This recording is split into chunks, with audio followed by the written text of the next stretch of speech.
Okay, so in yesterday's class we had gone through the numericals on raster scan systems. एक बार thorough कर लेते हैं जो कल न्यूमेरिकल्स किए थे उनको, फिर आगे का देखते हैं। यदि आपको न्यूमेरिकल में ऐसा क्वेश्चन जो दिया है वो इस तरह से दिया है कि consider any raster system with resolution of, आपको रिजोल्यूशन जो है वो गिवन रहेगा, आपको पता करना है size of the frame buffer. अब size of the frame buffer bits में भी हो सकती है, बाइट्स में भी हो सकती है, किलोबाइट में भी हो सकती है, मेगाबाइट में भी हो सकती है और गीगाबाइट में भी हो सकती है। वो किसी में भी क्वेश्चन में आपसे पूछा जा सकता है। और आपको हर एक सिस्टम जो दिया हुआ है, चाहे वो 640 इंटू 480 हो, चाहे 12 इंटू 1024 हो, कोई भी सिस्टम हो, हर एक का इंडिविजुअल आपको फ्रेम बफर की साइज निकालनी है। और आपको एक और कंडीशन दी कि एक बिट जो है वो 12 बिट्स को, एक पिक्सल जो है वो 12 बिट्स को स्टोर कर सकता है। और सेकंड वाला क्वेश्चन भी उसी से सिमिलर है कि आपको कितना स्टोरेज रिक्वायर्ड है। तो स्टोरेज कहाँ होता है? फ्रेम बफर में ही होता है। मतलब चाहे आप साइज ऑफ फ्रेम बफर की बात करो, चाहे आप स्टोरेज की बात करो, दोनों एक ही चीज है।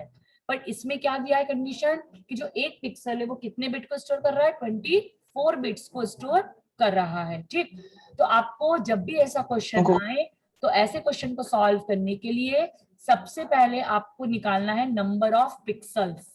सबसे पहली चीज जो आपको निकालना है that is number of pixels. Number of pixels आप जब निकालेंगे तो नंबर ऑफ पिक्सल निकालने के लिए आपको जितने एक्स डायरेक्शन में जितने पिक्सल्स हैं और जितने वाई डायरेक्शन में पिक्सल है, इन दोनों को आप जब मल्टीप्लाई करोगे तो you will get here the number of pixels. What you will get here? You will get here the number of pixels. अब एक पिक्सल में कितने बिट हैं? 12 बिट्स हैं। तो आपको जो भी पर्टिकुलर आंसर आता है, मतलब जो भी ये क्वेश्चन मार्क का आंसर आता है, इसमें आपको मल्टीप्लाई करना है किससे? 12 से, क्योंकि एक बिट में कितने, एक पिक्सल में कितने बिट है? 12 बिट। मतलब अब आपका जो आंसर आ जाएगा वो आ जाएगा आपका 640 इंटू 480 इंटू 12। और ये जो आंसर आएगा इसकी जो यूनिट है वो आएगी किसमें? बिट्स में। ठीक, ये यूनिट किसमें आएगी? आपकी बिट्स में। अब इस बिट्स को आपको यदि बाइट में कन्वर्ट करना है तो आपको डिवाइडेड बाय 8 करना पड़ेगा। यदि आपको इसको किलोबाइट में करना है तो डिवाइडेड बाय 1024 और करना पड़ेगा। यदि मेगाबाइट में करना है तो और 1024 करना है। और आपको यदि गीगाबाइट में करना है तो और 1024 करना पड़ेगा। मतलब जितनी आपकी बाइट्स मतलब बढ़ती जाएगी उसके हिसाब से आपको 1024 से उसको डिवाइड करना रहेगा। इस तरह से हमने न्यूमेरिकल कल के किए थे। ठीक, अब इसका एक और नेक्स्ट न्यूमेरिकल देख लेते हैं कि यदि 24 बिट्स पिक्सल है तो आपको 640 इंटू 400 या 480 जो भी आपको गिवन है क्वेश्चन में इंटू 24 डिवाइडेड बाय 8, उसको बाइट में कन्वर्ट करने के लिए। और इस बाइट को यदि आपको किलो बाइट में कन्वर्ट करना है तो डिवाइडेड बाय 1024। इस तरह से आपको न्यूमेरिकल को परफॉर्म करना है। सिमिलर मैनर में एक फॉर्मूला मैंने आपको कल बताया था, जो आपको फॉर्मूला ध्यान रखना है कि the size of frame buffer, size of frame buffer या किसी भी रास्टर सिस्टम का स्टोरेज की फॉर्मूला क्या होता है? तो उसका फॉर्मूला होता है resolution into the number of bits per pixel. तो पिछले वाले क्वेश्चन में तो बिट्स पर पिक्सल 12 या 24 दिए हुए थे, लेकिन ये जो क्वेश्चन है इसमें लिखा है how many kbyte does a frame buffer required with 600 into 400 pixel. मतलब यहाँ पर आपको पर पिक्सल कितने बिट होंगे नहीं दिया है। तो इस केस में आप एज्यूम कर सकते हो कि 1 pixel can store n bits. आपको n बिट्स अज्यूम नहीं करना है तो आप ऐसा भी अज्यूम कर सकते हो कि 1 पिक्सल कैन स्टोर 1 बिट। ठीक, तो यहाँ पर जो भी होगा उससे आपको मल्टीप्लाई करना है। यहाँ पर n बिट अज्यूम किया है तो n बिट से मल्टीप्लाई किया। यदि 1 बिट करा है तो 1 से मल्टीप्लाई करेंगे। और उस तरह से फॉर्मूला 1 के B is equal to 4024 bytes है ना, इसका फॉर्मूला लगाकर आप क्या करोगे? फाइनल कैलकुलेशन करने वाले हैं आप। ठीक है, तो इस तरह से आपको ध्यान में रखना है। अब आपका थर्ड न्यूमेरिकल हम जो कर रहे थे, ये भी एक बहुत सिंपल न्यूमेरिकल है। इस न्यूमेरिकल में आपसे क्या पूछा है पहले तो उसको पढ़ते हैं ध्यान से एकदम, और फिर हम करने की कोशिश करेंगे। Consider to raster system with the resolution of 640 by 480, cross नहीं लिखना है तो बाय भी लिख सकते हो, और 480 बाय 1024। ये दो आपके अलग अलग सिस्टम के रिजोल्यूशन है, राइट। अब आपको निकालना है how many pixels could be accessed per second in each of this system। मतलब आप कितने पिक्सल को एक सेकंड में एक्सेस कर सकते हो, मतलब एक सेकंड में आप कितने पिक्सल को कर सकते हो। और यहाँ पर एक और चीज दी हुई है कि the screen refreshes rate is the 60 frames पर सेकेंड। आपको यहाँ पर जो रिफ्रेश रेट है वो कितना है आपका 60 फ्रेम्स पर सेकेंड। पहला क्वेश्चन आपसे पूछा गया है, this is the first question, कि आपके नंबर ऑफ पिक्सल पर सेकेंड कितने एक्सेस होते हैं, और दूसरा है कि टोटल एक्सेस टाइम कितना होगा आपके सिस्टम में। ठीक, तो आपके नंबर ऑफ पिक्सल जो पर एक्सेस होंगे वो कैसे निकालेंगे, अपन एक एक सिस्टम का देखते हैं। पहले अपन 640 क्रॉस 480 वाला सिस्टम लेते हैं, उसमें काम करेंगे। देखो मैंने कल की क्लास में बताया था कि आप 60 फ्रेम, आप क्या कर रहे हो, 60 फ्रेम जो है उसको आप स्कैन कर रहे हो कितने सेकंड में, एक सेकंड में। मतलब एक फ्रेम को आपको इवेल्युएट करना है, और एक फ्रेम का मतलब क्या होता है, आपका एक पूरी स्क्रीन, मतलब टोटल नंबर ऑफ पिक्सल्स, ये आपकी पूरी एक स्क्रीन होती है। फिर बता रही हूँ, आपकी जो 640 इंटू 480 पूरी एक स्क्रीन है, मतलब ये पूरा एक फ्रेम बफर है। आ रही है बात समझ में, मतलब यहाँ पर एक फ्रेम को करने के लिए कितना लगेगा आपको, 1/60 सेकेंड्स। जिसको नहीं समझ में आया उसको मैं फिर से एक चीज बता रही हूँ, क्वेश्चन में गिवन है 60 फ्रेम्स पर सेकेंड, मतलब एक सेकेंड में 60 फ्रेम, तो एक फ्रेम को करने के लिए कितना लगेगा, 1/60 सेकेंड्स। ये हमने क्यों निकाला है, क्योंकि एक फ्रेम का मतलब होता है आपका फ्रेम बफर। एक फ्रेम बफर मतलब 640 इंटू 480। बात आ रही है समझ में।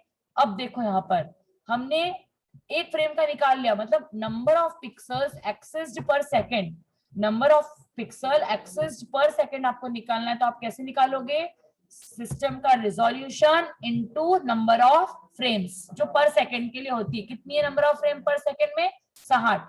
तो ये आपका जो है टोटल अमाउंट आपका ये आ जाएगा कि this many number of pixel will be access per second, इतने पिक्सल आप पर सेकेंड एक्सेस कर सकते हो।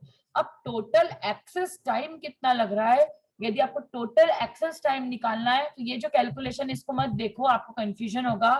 आप टोटल एक्सेस टाइम निकाल लो 1/60 इंटू सिस्टम का रिजोल्यूशन, दैट इज 640 इंटू 480। 1 ऊपर रहेगा, बाकी डिवाइड में रहेगा 60, 640 इंटू 480। देखो यही किया है इसने भी, वो तो 1/60 से पहले ही आंसर ले आया था 1.067, इसलिए इसने इसको न्यूमरेटर में लिख दिया और 640 इंटू 480 डिनोमिनेटर में लिख दिया।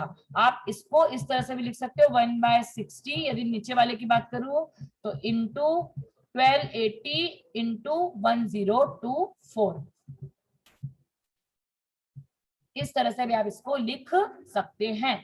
सबको क्लियर है, न्यूमेरिकल क्लियर होना बहुत जरूरी है, नहीं तो समझ में नहीं आएगा। टोटल नंबर ऑफ पिक्सल्स जो एक्सेस हो सकते हैं वो कितने होंगे, सिस्टम का रिजोल्यूशन इनटू पर सेकंड कितनी फ्रेम्स को एक्सेस कर सकता है, और उसके बाद एक्सेस टाइम निकालना है। तो एक्सेस टाइम जो है आपको पता है कि एक फ्रेम का जो एक्सेस टाइम है वो कितना है, 1/60 सेकेंड्स है, और आपको यहाँ 1 फ्रेम का ही निकालना है। देखो एक्सेस टाइम पर पिक्सल मतलब एक फ्रेम में टोटल नंबर ऑफ पिक्सल्स इतने हैं, तो आपको 1/60 इंटू ये सिस्टम का जो है रिजोल्यूशन लिखना है। सिमिलर मैनर में आपने नीचे भी नंबर ऑफ पिक्सल कैसे निकाल लिया, 1280 इंटू 1024 इंटू 60 और 1/60 इंटू 1280 इंटू 1024, इस तरह से आप निकाल सकते हो। देखो जिसको ये न्यूमेरिकल नहीं समझ में आया, अगला न्यूमेरिकल देखो, उसको पहला न्यूमेरिकल में फिर से समझा दूंगी, आपको और ज्यादा क्लियर हो जाएगा। नेक्स्ट न्यूमेरिकल आप देखेंगे उसके बाद। देखो अब यहाँ पर क्वेश्चन में थोड़ा सा ट्विस्ट है, क्वेश्चन में थोड़ा सा अलग पूछा है। क्या पूछा है पहले क्वेश्चन में, ये पढ़ते हैं। हाउ मेनी टाइम, सबसे पहली चीज तो यहाँ पर क्या पूछा है, एक्सेस टाइम ही पूछा है।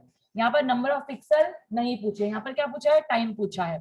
तो how much time is spending across each row of pixels. यहाँ पर कॉलम की बात नहीं हो रही है, किसकी बात हो रही है, केवल रो की बात हो रही है। और आपको रिफ्रेश रेट अगेन कितना दिया है, 60 फ्रेम्स पर सेकेंड, मतलब पुराने वाले क्वेश्चन का ही दिया है। मतलब एक फ्रेम का कितना हो जाएगा, एक फ्रेम का हो जाएगा 1/60 सेकेंड्स। पहले वाले क्वेश्चन में बताया था आपको, क्लियर है ये चीज। मतलब आपको न्यूमेरिकल में क्या क्या दिया है कि सिस्टम का जो रिजोल्यूशन है वो कितना है, 480 इंटू 41024 है, ये आपका सिस्टम का रिजोल्यूशन है, ये आपको क्वेश्चन में गिवन है।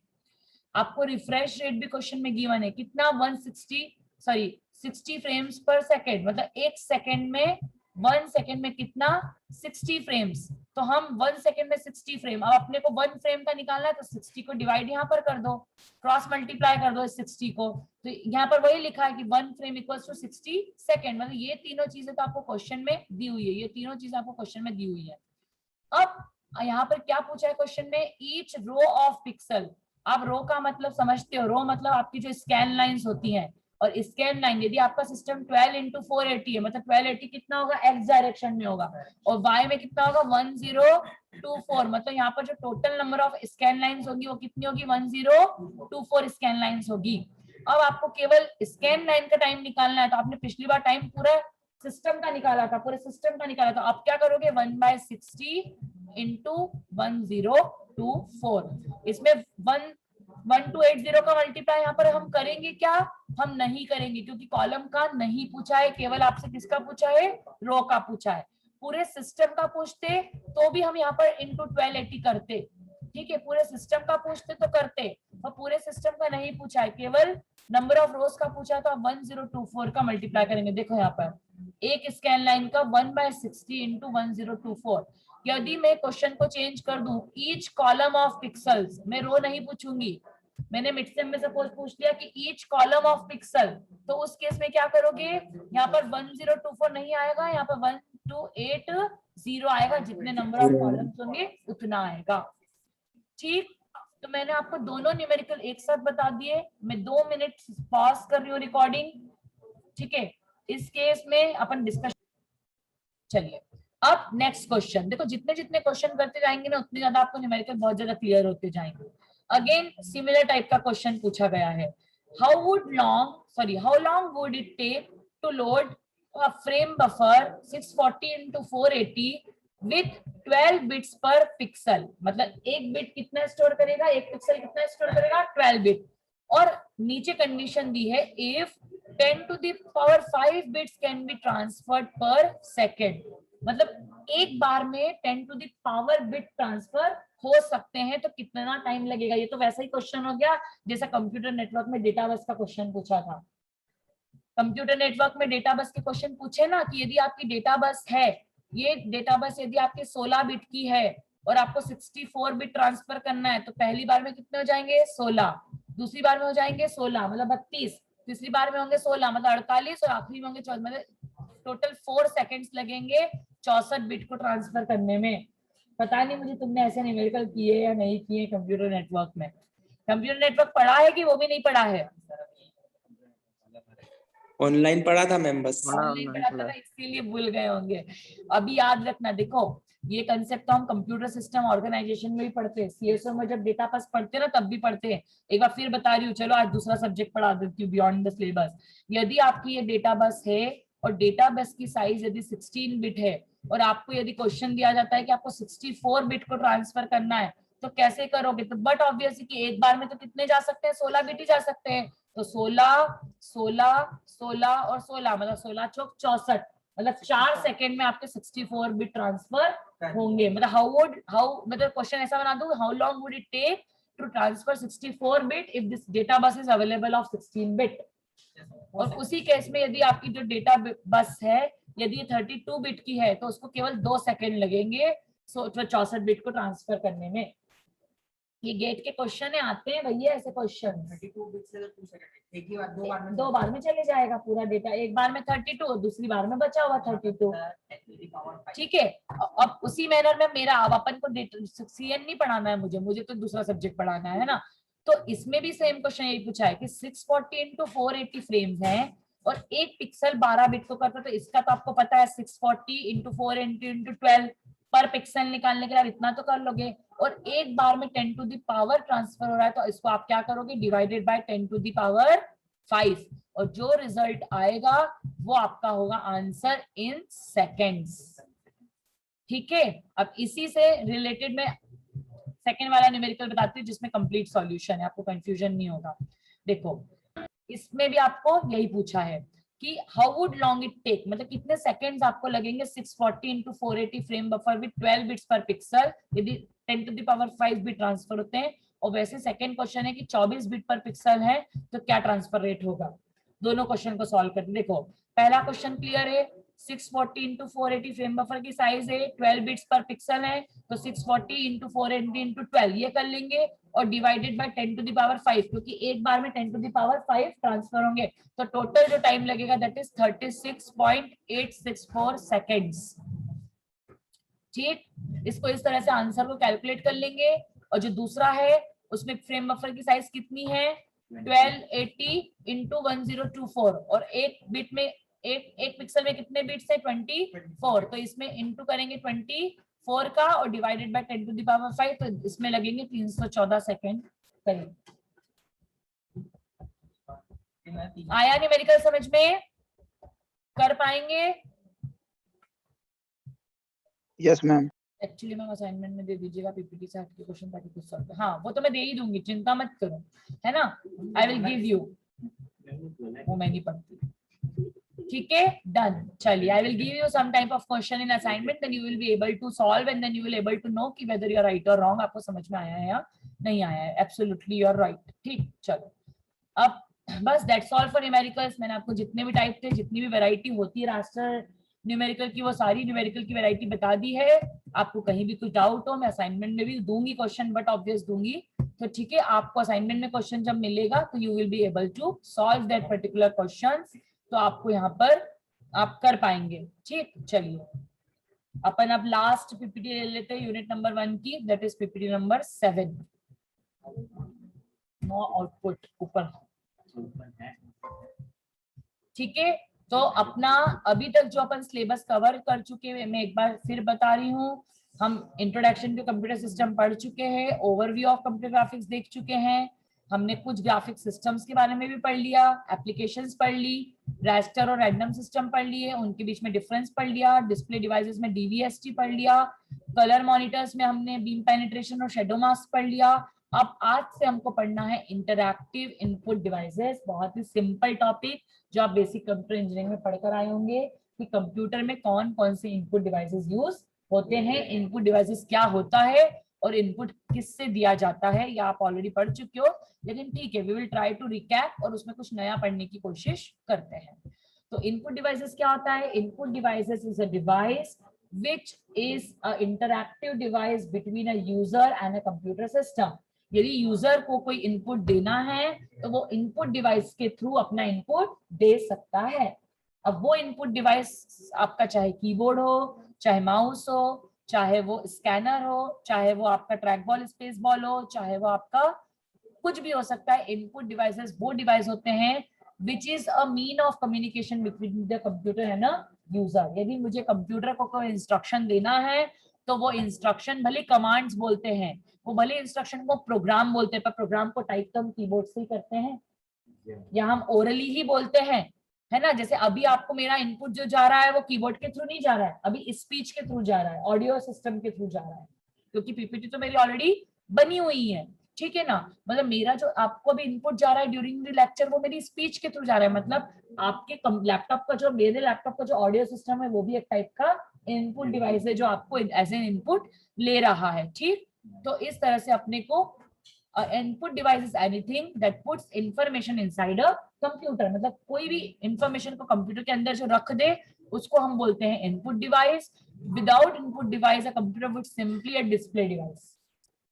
यदि मैं इनपुट नहीं दे सकती, यदि मैं रिमोट से चैनल चेंज नहीं करूंगी तो मेरा तो कुछ नहीं हो पाएगा, मेरा जो टीवी है वो तो रेडियो बन जाएगा जिसमें मैं कोई चेंज नहीं कर सकती, बस रेडियो में आ रहा है सुनते रहो, क्योंकि रेडियो क्या है, it is a type of an output device, उसमें आप इनपुट नहीं कर सकते, आप उसमें इंटरेक्शन कर ही नहीं सकते, मैं इनपुट देके कोई चेंज नहीं कर सकती।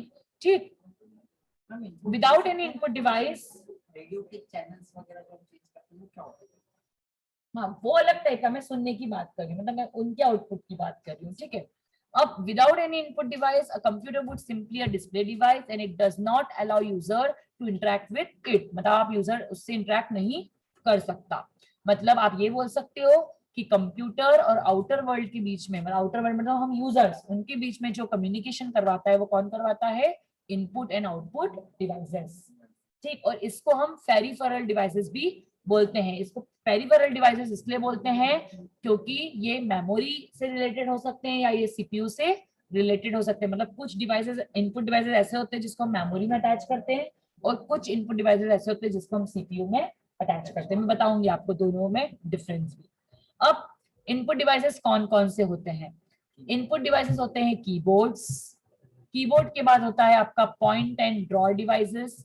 पॉइंट और ड्रॉ डिवाइसेस में भी बहुत सारे डिवाइसेस आते हैं, just like mouse, track ball, space ball, फिर उसके बाद light pen, touch screen, touch panels, ये सारे आते हैं किसके आप में आते हैं? पॉइंट और ड्रॉ डिवाइसेस में आते हैं।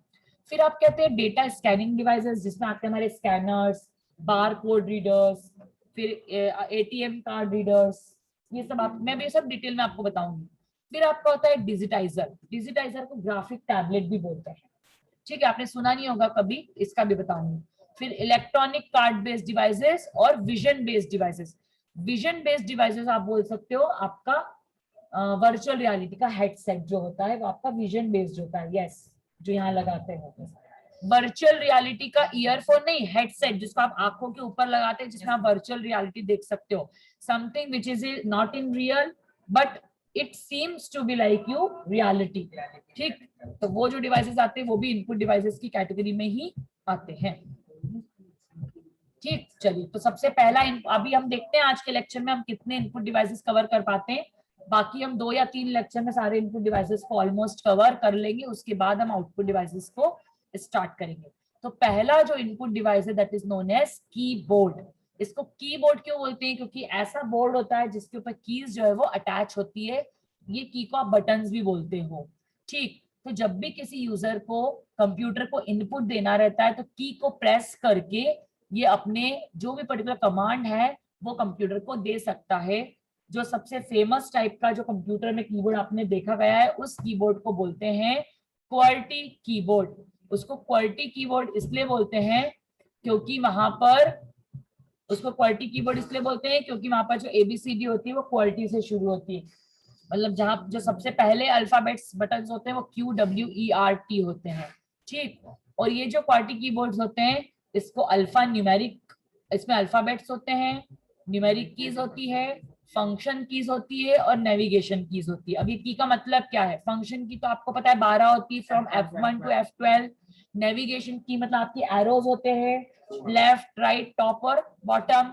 उसके बाद न्यूमेरिक कीज मतलब 0 to 9 और अल्फाबेट मतलब A to Z, ठीक। लेकिन इसके अलावा भी मैंने तो कीज देखी है, एस्केप बटन होती है, ऑल्ट होता है, टैब होता है, yes, that are known as special purpose keys. वो यहाँ पर मेंशन नहीं है पर आपको ध्यान रखना है, that are known as special purpose keys, उसको स्पेशल पर्पस कीज बोलते हैं, ठीक है। बहुत सारी चीजें उसमें आती है, बैक स्पेस आता है, एंटर आता है, ऑल्ट आता है, प्रिंट स्क्रीन है, डिलीट है, ठीक है ना। ये सब चीजें आपने अपने बहुत प्रीवियस टाइम में प्राइमरी क्लासेस में या बहुत पहले पढ़ लिया होगा। ये तो एक पर हम चूंकि कोई सब्जेक्ट पढ़ रहे हैं तो ठीक है, यदि उसमें है तो we should learn it in detail, right. अब यहाँ पर तो बात हो गई कीबोर्ड की, तो आपको मैं असाइनमेंट में पहला क्वेश्चन दे चुकी हूँ, that is the difference between raster and random system, बता चुकी हूँ सबको मैं, yes or no online। then second type of input devices are point and draw devices। point device, इसको point devices क्यों बोलते हैं? क्योंकि पूरे पेज पर हमें किसी स्पेसिफिक जगह पर जाना है तो आप डायरेक्ट वहां पर माउस के थ्रू पॉइंट कर सकते हो, इसलिए इसको पॉइंटिंग डिवाइस बोलते हैं। तो pointing device is an input device that allows a user to input continuous and multi dimensional data to a computer. मतलब यहाँ पर हम डायरेक्टली इनपुट दे सकते हैं, पर यहाँ पर आपको यदि नंबर्स देना है, अल्फाबेट देना है तो आपको कीबोर्ड का यूज करना ही पड़ेगा। आप केवल माउस से एंटर नहीं कर सकते। माउस से आप एंटर कब कर सकते हो? जब आप वर्चुअल कीबोर्ड का यूज कर रहे हो, ठीक है। माउस से आप कमांड को तभी एंटर कर सकते हैं, माउस जो होता है, माउस में 3 बटन्स होती हैं, आपको पता ही है। एक होती है स्क्रॉलर, जिसको बोलते हैं, जो बीच में लगा रहता है स्क्रॉलर, जो अप एंड डाउन पेज को फास्ट रिवर्स करने के लिए, ट्रैवर्स करने के लिए यूज होता है। एक होता है आपका लेफ्ट क्लिक, एक होता है आपका राइट क्लिक। जो लेफ्ट क्लिक होता है वो सिलेक्शन के लिए यूज करते हैं, left click is use for selection and right click is use for options. बहुत लोगों को ये पता नहीं होगा, बल्कि हम डेली यूज में माउस का यूज करते हैं, पर हमें ध्यान नहीं रहता है क्योंकि हमें हैबिट हो गई है माउस को यूज करने की, इसलिए हमें हमारे दिमाग में फिट है कि माउस यूज कैसे होता है। लेकिन जब माउस की थ्योरी लिखने की बात आती है तो आपको समझ में नहीं आएगा कि माउस का यूज क्या है। ठीक है, तो माउस में दो तरह के क्लिक होते हैं, एक राइट क्लिक, एक left click. Right click more options के लिए होता है और लेफ्ट क्लिक जो है वो सिलेक्शन के लिए यूज होता है। और बीच का जो स्क्रॉलर रहता है वो फास्ट ट्रैवर्स करने के लिए from one page to another use होता है, जिसको आप ऊपर नीचे करके आप यूज कर सकते हो। ठीक, तो आपका माउस एक डिवाइस हो गया, फिर track ball, joystick, light pen और टच स्क्रीन। देखते हैं हम कितने इसमें से कवर अप आज की क्लास में कर पाते हैं। ठीक है, बहुत फास्ट नहीं चलेंगे, जितना आप झेल पाओ उतना ही इनपुट दूंगी मैं। तो mouse is a pointing device that functions by detecting two dimensional motion. याद रखेंगे माउस में 3D का कोई काम नहीं है। माउस जो है वो 2 डायमेंशनल मतलब एक्स और वाई एक्सिस के लिए यूज होता है, relative to it supporting surface. मतलब माउस में उसकी सरफेस का बहुत ज्यादा इंपॉर्टेंस होता है। देखो ये पीछे आपकी सरफेस बनी हुई है, पीछे का हिस्सा बना हुआ है। और माउस में एक और चीज काम की होती है, दैट इज माउस पैड। बोलते हैं ना माउस को हमेशा माउस पैड पे रख के ही चलाना चाहिए। वो नहीं हम चलाते हैं, वो बात अलग है, क्योंकि अभी आजकल ऑप्टिकल माउसेस आ गए हैं। मैकेनिकल माउस में माउस पैड की जरूरत पड़ती थी। ठीक, a mouse consist of an object held under one of the users hand. मतलब यूजर के हाथ के अंदर हम माउस को रख के चला सकते हैं, right. And it is having 1 और 2 बटन्स। बटन मैंने कौन कौन सी बता दी, लेफ्ट क्लिक, राइट क्लिक और स्क्रॉल। अब माउस जो है वो दो तरीके होते हैं, ऑप्टिकल और मैकेनिकल। जो मैकेनिकल माउस होते हैं वो पहले बहुत ज्यादा यूज होते थे, जिसमें माउस का जो बेस होता है, ठीक है, माउस का जो पीछे की साइड होता है उसमें ऐसी गोल बॉल जैसी लगी रहती है। और वो जो बॉल है, जैसे आप ऊपर से माउस को मूव करते हो तो वो बॉल है वो भी क्या करती थी, मूवमेंट करती थी। और जो बॉल मूवमेंट करती थी उसके हिसाब से आपका जो एरो है वो अलग अलग डायरेक्शन में मूव करता था। लेकिन बॉल जो है वो उसके खराब होने के चांसेस थोड़े ज्यादा रहते थे, और ऐसे माउस को चलाने के लिए आपको सरफेस भी ज्यादा लगता है, स्पेस भी ज्यादा लगता है, और आपको इसको माउस पैड पर चलाना पड़ता है। ठीक है, तो इसको रिमूव करने के लिए, इसके ड्रॉबैक्स को रिमूव करने के लिए ऑप्टिकल माउस आ गए, जो लाइट टेक्निक पे वर्क करते हैं। जब आप माउस को यूज नहीं करते हो तो लाइट नहीं जलती है, और जब आप माउस को यूज करते हो, कोई बटन क्लिक करते हो, सिलेक्शन करते हो, मूवमेंट करते हो, तो वहां पर एक रेड कलर की लाइट जो है इमिट होती है। जैसे इस फिगर में आपको रेड कलर की लाइट दिख रही है, मतलब वो सेंसर टेक्नोलॉजी पे बेस्ड रहता है। ठीक, तो मैकेनिकल माउस क्या होते हैं, a mouse that uses a rubber ball that makes contact with the wheels inside the unit which it is rolled on the pad of a desktop। जैसे मैंने आपको बताया कि एक बॉल होती है, ये बॉल रबर से बनी हुई रहती है। जैसे जैसे आप बॉल को मूव करते हो आपका जो माउस है वो मूवमेंट करता है। पर जो ऑप्टिकल माउस होते हैं, ऑप्टिकल माउस में आपका mouse that uses light to detect movement. आपका माउस का मूवमेंट कैसा हो रहा है वो आपको लाइट से पता चलेगा। मतलब इसमें सेंसर लगा हुआ रहता है जिसके कारण लाइट जलती है, लाइट इमिट हो रही है, मतलब आपका माउस जो है वो यूज में है। और ऐसे माउस को यूज करने के लिए आपको ज्यादा स्पेस की रिक्वायरमेंट नहीं होती है, क्योंकि ये लेजर टेक्निक पे वर्क करते हैं, लाइट सेंसर टेक्निक पे वर्क करते हैं। बॉल वाले माउस को चलाने के लिए आपको स्पेस ज्यादा लगती है, और इसीलिए ये जो लेजर वाले जो होते हैं, है ना, ये जो माउस होते हैं ये आपके विदाउट माउस पैड भी चल जाते हैं। तो बॉल वाले माउस को चलाने के लिए आपको माउस पैड लगता था। ठीक, तो मैंने आपको दोनों माउस में टाइप भी बता दिया और दोनों के बीच में आपको डिफरेंसेस भी बता दिए। ठीक, चलिए अब नेक्स्ट है आपका track ball. Track ball just mechanical mouse का अपोजिट होता है। जैसे मैकेनिकल माउस जो रहता है उसमें जो बॉल रहती है वो नीचे लगी हुई रहती है, और उस बॉल के बेसिस पे पूरा माउस रोटेट करता है, तो उसके कारण उसको सरफेस भी ज्यादा लगती है। लेकिन जो ट्रैक बॉल है उसमें जो बॉल होती है वो माउस के ऊपर माउंटेड रहती है, माउस के ऊपर लगी हुई रहती है, जिसमें आप एक्स और वाई डायरेक्शन में इसको मूवमेंट करके, ये भी पॉइंटिंग डिवाइस ही है, इसमें भी लेफ्ट क्लिक, राइट क्लिक और कुछ और एक्स्ट्रा बटन्स होती हैं। लेकिन ट्रैक बॉल जो है उसका पर्पस यही है कि वो माउस को रिप्लेस ही करा है ट्रैक बॉल ने, लेकिन थोड़े महंगे होते हैं, इसलिए ज्यादा यूज नहीं करते हम ट्रैक बॉल। गेम वगैरह में इसको ज्यादा यूज करते हैं। लेकिन ट्रैक बॉल का एडवांटेज ये है कि इसमें जो बॉल होती है वो टॉप पर माउंटेड होती है, जिसको आप केवल फिंगर टिप से या पाम से जो है वो चला सकते हो, थंब, फिंगर और पाम। इसको आगे पीछे नहीं करना पड़ता, ये एक ही जगह पे स्टिक रह के आपको सिर्फ अपनी फिंगर को मूव करके बॉल को मूवमेंट करना है। तो ऐसे में सरफेस जो है वो कम लगती है, और सरफेस कम लगती है तो इसका यूटिलिटी जो है वो ज्यादा होती है। And it also work on 2 axes, मतलब एक्स और वाई। यहाँ पर 3D का कोई काम नहीं है। 3D का जो काम आएगा वो आपको मैं कल के लेक्चर में बताऊंगी, that is the space ball. Space ball भी आपको बिल्कुल कैसी होती है, आपको ट्रैक बॉल जैसी होती है, पर थोड़ा सा इसमें कुछ अलग होता है, इसके यूजेस भी अलग होते हैं, और इसको कहाँ यूज करते हैं वो सब कल की क्लास में मैं बताऊंगी। अभी क्लियर है? कोई डाउट तो नहीं है आपको? आज की क्लास में जितने भी आपको इनपुट